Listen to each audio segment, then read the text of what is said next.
오늘 우리에게 주시는 하나님의 말씀은 요한복음 20장 19절에서 23절 말씀입니다. 요한복음 20장 19절에서 23절의 말씀을 저와 여러분이 한 절씩 교독하겠습니다. 요한복음 20장 19절에서 23절의 말씀입니다. 하나님의 말씀을 경청해 주시기 바랍니다.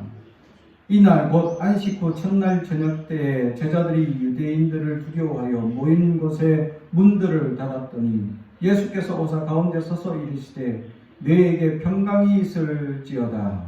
이 말씀을 하시고 중간에 그를 보이시니 제자들이 주를 보고 하더라. 예수께서 또 이르시되 너희에게 평강이 있을지어다. 아버지께서 나를 보내신 것 같이 나도 너희를 보내노라. 이 말씀을 하시고 그들은 앉아 숨을 내쉬어 이르시되 성령을 받으라. 너희가 누구의 죄든지 사하면 사하여질 것이요 누구의 죄든지 그대로 두면 그대로 있으리라 하시니라. 아멘. 우리 가슴에 손을 얹고 축복의 언어합니다. 나는 하나님의 사람입니다. 축복의 사람입니다. 우리 가정은 영혼이 잘됨 같이 범사가 잘되고 강건해지는 가정입니다. 우리 교회는 번성하고 창대하게 되며 하나님의 언약이 이루어지는 교회입니다. 아멘. 오늘 말씀의 제목은 성령을 받으라 라는 제목의 말씀으로 은혜를 나누고자 합니다. 예수님께서 십자가에 못 박혀 돌아가시고 부활하시고 난 다음 지금 십자가에 못 박힌 이들에게 지금 고난과 어려움 또 두려움 또 예수를 믿는 사람들을 괴롭게 하는 유대인들을 두려워하며 숨어있는 이들을 향하여 예수님이 찾아오십니다. 부활하신 주님, 전혀 기대도 하지 않았던, 정말 바라지도 않았던, 아니 그렇게 악망하고 소망하였음에도 불구하고 십자가에 못 박혀 돌아가셨던 그분, 그런데 전혀 기대하지 않았던 그분이 부활하셨다고 말씀합니다. 그리고 그들에게 찾아오셨습니다. 오늘 이들은 문을 꽁꽁 닫고 그들은 두려워하고 무서워하고 있었다. 마치 지금 우리와 같습니다. 지금 코로나 사태로 말미암아 문을 꽁꽁 걸어 잠그고 두려워하고 있는 것처럼 이들은 유대인의 위해와 어려움과 또 그 유대인들의 괴로움 때문에 무서워 그들은 꽁꽁 문을 잠그고 숨어 있었다 하는 사실입니다. 그렇습니다. 지금 이 시대는 문을 닫는 시대이다. 문을 닫는다라는 의미는 다시 말해 우리의 마음 문을 닫고 또 교통의 문을 닫고 서로 이웃 가운데 미워하는 감정이 일어나고 서로 이 소통과 또 서로가 이어지는 연결고리가 아니라 서로 문을 닫는 이 시대가 되어져 버렸다는 사실. 왜냐하면 이 코로나19라는 질병이 얼마나 강력한지 잠깐의 실수만이라도 어마어마한 전파력을 가진다라는 사실이죠. 그래서 지금 이태원에서 일어났던 이 코로나19가 지금 부천 여기까지 어마어마한 확장력을 가져서 지금 어려움을 또다시 당하고 있다는 사실. 그래서 많은 사람들이 한 사람의 거짓말 때문에 전파된 것 때문에 많은 사람들이 원망하고 문을 또 걸어 잠그는 일들이 벌어지고 있습니다. 그렇습니다. 지금은 문을 걸어 잠그는 문을 닫는 시대다라는 사실. 문을 열어주기는커녕 이웃과 경계를 하는 시기이고 언제 어디서 어떻게 감염될지 모르는 두려움에 떨고 있는 시대이다라는 사실. 문을 닫는 것은 외부로부터의 위협과 어려움을 완전히 단절하겠다라는 소망입니다. 그런데 그 문을 누군가 두드리고 있습니다. 바로 오늘 주님이십니다. 전혀 기대하지 않았던 손님이었습니다. 전혀 바라지도 않았던 또는 전혀 생각지도 못했던 그분이 문을 두드리시. 그리고 오늘 본문에서 제일 먼저 우리에게 찾아오셔서 하는 말이 오늘 말씀 19절에 있습니다. 너에게 평강이 있을지어다. 아멘. 할렐루야. 그렇습니다. 우리에게 제일 먼저 무엇을 전파하고 지금 문을 걸어 닫고 지금 두려움에 떨고 있는 이들을 향하여 평강이 있을지어다. 이들은 지금 평안을 잃어버렸습니다. 이들은 지금 평안이 없습니다. 이들은 지금 두려움이 있습니다. 이들은 지금 전혀 기대도 하지 않는 또 소망이 없는 언제 이 사태가 끝날지 모르는 두려움에 빠져 있습니다. 이후에 성령 강림 이후에 이 예수 믿는 이들은 더욱더 많은 환난을 당합니다. 로마 시대 때는 7대 대환난을 겪게 된다라는 사실입니다. 그렇습니다. 이들이 겪는 이 환난과 어려움은 이루 말할 수 없는 어려움과 또 고통이 따른다라는 사실이죠. 그럼에도 불구하고 이들은 주님을 소망하고 주님께 기도하며 견뎌내고 있었다. 그리고 수많은 핍박과 환난을 견뎌낸 자들이 될 수 있었던 것은 바로 오순절 성령 사건 이후였다라는 사실. 그리고 주님이 다시 찾아와서 우리에게 평안을 끼쳤기 때문입니다. 그렇습니다. 외부의 위협은 그대로입니다. 외부의 어려움은 그대로입니다. 외부적인 환경은 그대로입니다.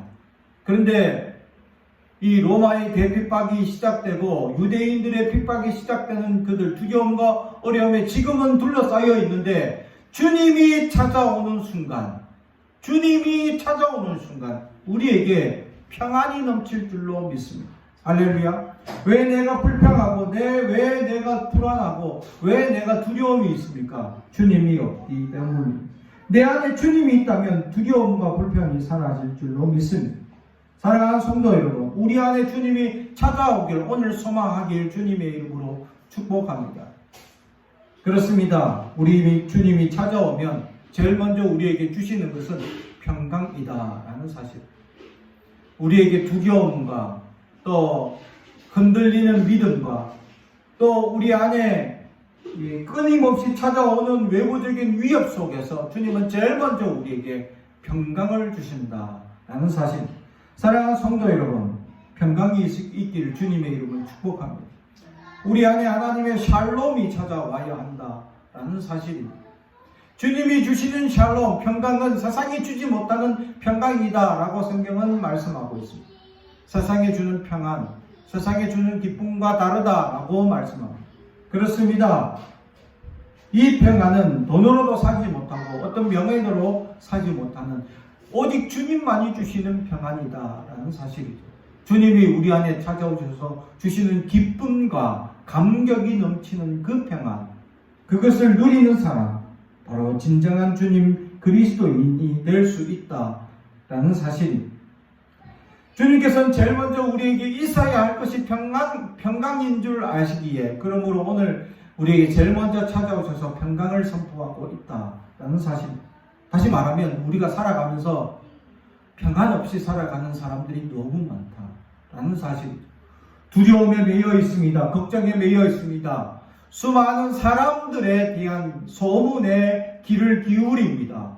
하나님께 집중하지 못하는 이유가 무엇입니까? 사랑하는 성도 여러분, 우리에게 있는 어리석은 잘못된 소양, 잘못된 기대감, 잘못된 생각들을 내어버리고 주님을 기대할 수 있는 우리가 되길 주님의 이름으로 축복합니다. 주님이 함께 하시면 우리의 두려움이, 우리의 걱정이, 우리의 염려가 떠나갈 수밖에 없다라는 사실입니다. 왜 두려워합니까? 왜 무서워합니까? 그것은 아직 주님이 우리에게 온전히 찾아오지 못했다라는 어쩌면 증거이기도 합니다. 사랑하는 성도 여러분, 우리는 예수님이 찾아오셔야 합니다. 우리 안에 주님의 평강이 임해야 합니다. 우리가 불안하고 두려워하는 그 모든 것에서 구원을 주시는 하나님의 평강이 임하기를 주님의 이름으로 축복합니다. 그 평강이 임하게 되면 모든 두려움에서 사라지게 된다라는 사실입니다. 그래서 주님은 평강을 한 번만 선포한 것이 아닙니다. 오늘 21절에 예수께서 또 이르시되 너에게 평강이 있을지어다. 아멘. 주님은 한 번 더 반복해서 평강을 강조하고 있습니다. 왜냐하면 이들은 너무 두려워하고 있었기 때문에. 예수님께서 잡히시자마자 그 세력들을 유대인들이 지금 잡아서 지금 괴롭게 하고 또 그들을 이 여러 가지 육체적인 고난 가운데 또 여러 가지 사회적인 고립 가운데 그들을 괴롭게 하는 일들이 너무 많았기 때문에 그래서 두려워서 그들은 피할 수밖에 없었다라는 사실. 이렇게 두려워하는 그들에게 한 번도 아니고 주님은 두 번이나 강조해서 평강이 있을지어다 라고 선포하고 있습니다. 할렐루야. 우리 가운데 이런 평강이 있어야 우리한테 두려움, 우리한테 있는 지금 찾아오는 어려운 문제들, 사랑하는 성도 여러분, 주님이 찾아오면 이 모든 두려움과 무서움이 사라질 줄로 믿습니다. 주님이 찾아오기를 소망하십시오. 그러므로 오늘 주님을 우리는 기대하며 나아가는 우리가 되길 주님의 이름으로 축복합니다. 그리고 주님께서 말씀하십니다. 아버지께서 나를 보내신 것 같이 나도 너희를 보내노라. 아멘. 주님은 우리를 이제 숨어 있지 말라고 말씀합니다.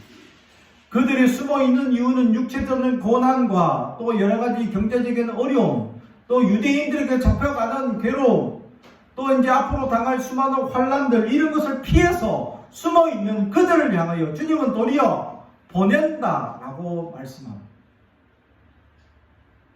지금 이 시국에 과연 우리가 전도할 수 있을까? 많은 교회 목사님들이 이 지금 어려움과 환난 속에서 과연 전도라는 가장 우리의 중요한 사명을 감당할 수 있을까? 가장 큰 숙제로 여기며 고민하고 있습니다. 그런데 주님은 이 어려운 시국에도 우리를 보내고 있습니다. 지금 유대인의 환난과 어려움으로 숨어있는 이들, 두려워서 무서워있는 이들, 도리어 주님은 나가라고 말씀합니다. 왜 나가라고 말씀하고 있느냐라는 것입니다. 하나님께서 예수님을 보내신 것, 주님은 우리들을 세상에 파송하고 있다라는 사실. 문을 걸어 잠그고 숨어있는 이들을 향해서 나가라고 말씀합니다.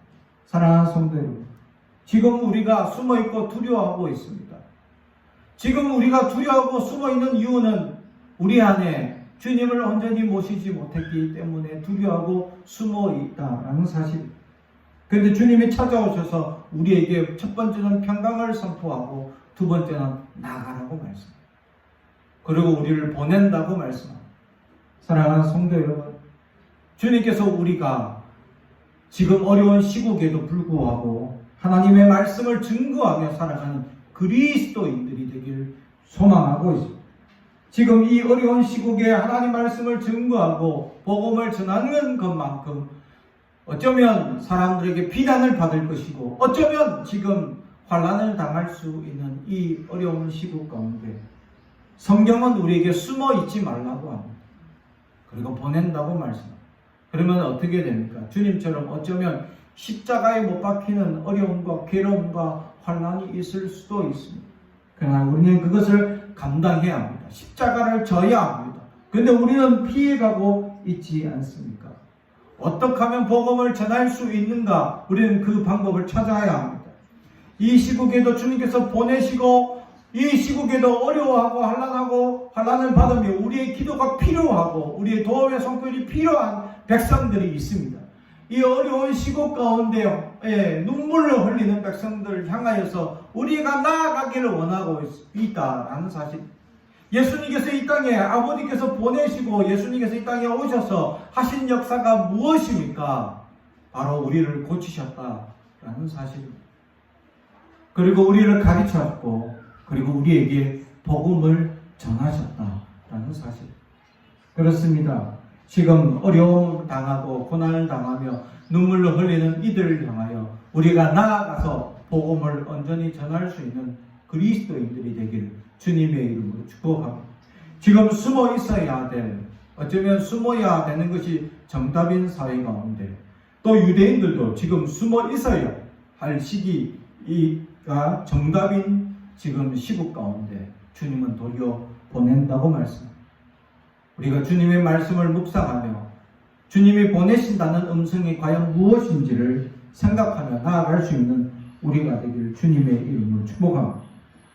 그런데 우리가 나아가는 우리를 향해서 주님께서는 그냥 나아가는 것을 내버려 두지 않습니다. 오늘 가장 중요한 핵심인 성령을 받으라고 말씀하고 있습니다. 할렐루야. 그렇습니다. 세상에 그냥 나가면 비난을 받습니다. 그냥 나가면 분명히 무슨 문제가 생길 수 있습니다.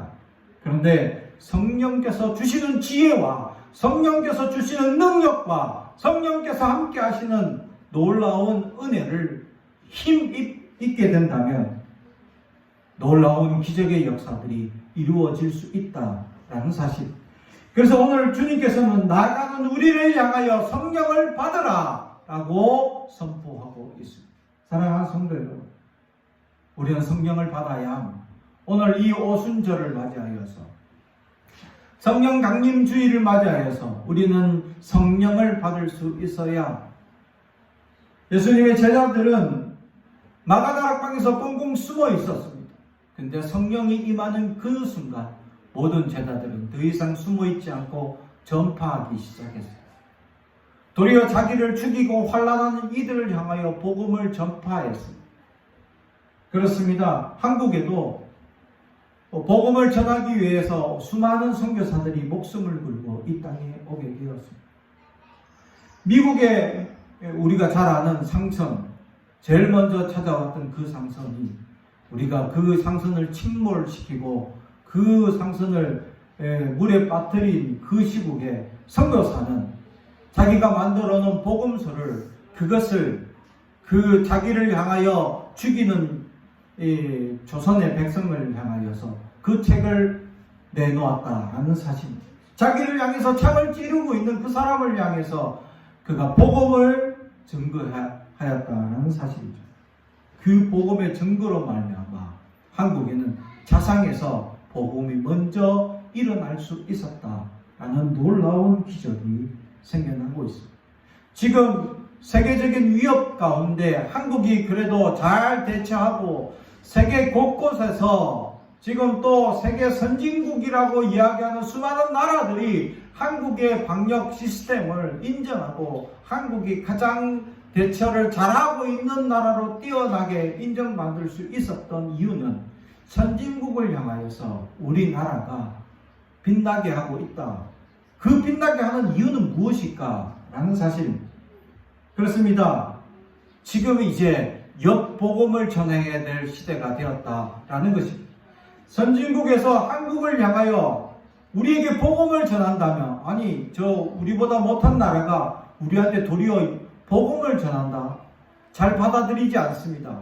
자기들보다 뛰어난 것이 없다고 우리를 깔보고 있기 때문입니다. 그런데 지금 이 시국에 우리나라는 위대한 업적을 이루고 있었다라는 사실입니다. 그 업적을 통해서 지금 하나님께서 우리에게 보여주시는 역사는 무엇일까? 저는 그렇게 생각합니다. 이제 복음을 역으로 유럽 사회에 선진국이라는 나라들을 향해서 다시 이 한국이 복음을 전해야 될 시기가 아닌가 생각해 봅니다. 그렇습니다. 한국이란 나라를 통해서 하나님의 복음이란 위대한 사명을 감당하길 원하고 있었기 때문에 이 한국이 지금 뛰어나게 또 세계 어떤 나라들보다 정말 뛰어난 나라다라고 인정받게 나타나고 있지 않은가 묵상해 봅니다. 사랑하는 성도 여러분, 그렇습니다. 하나님께서 하시는 일, 어쩌면 하나님께서 이렇게 이루어가시는 일인지도 모릅니다. 사랑하는 성도 여러분, 이 위대한 역사들 속에서 우리가 준비할 수 있기를 주님의 이름으로 축복합니다. 그들을 향해서 복음을 다시 전할 수 있는 그렇게 목소리를 높였을 때 전에는 하나도 그들에게 들리지 않았지만 지금은 이제 한국의 소리가 들려지는 시대가 되었다라는 사실, 한국을 주목하는 세대가 되었습니다. 이때 지금 우리에게 주시는 하나님의 위대한 사명 이제 감당하라고 하나님께서 세워주시는 목적이 있을 거라 저는 생각합니다. 이를 위하여 준비하는 사람들이 일어나길 주님의 이름으로 축복합니다. 그리하여서 우리가 하는 것이 아니라 성령의 능력을 힘입어서 준비하고 깨닫고 한 걸음씩 나아갈 수 있는 사람들이 일어나길 주님의 이름으로 축복합니다. 기도하겠습니다. 사랑과 저희가 되가신 아버지 하나님 감사합니다. 하나님 우리에게 오늘 성령을 받으라 말씀하신 그 은혜를 우리에게 임하게 하여 주옵소서.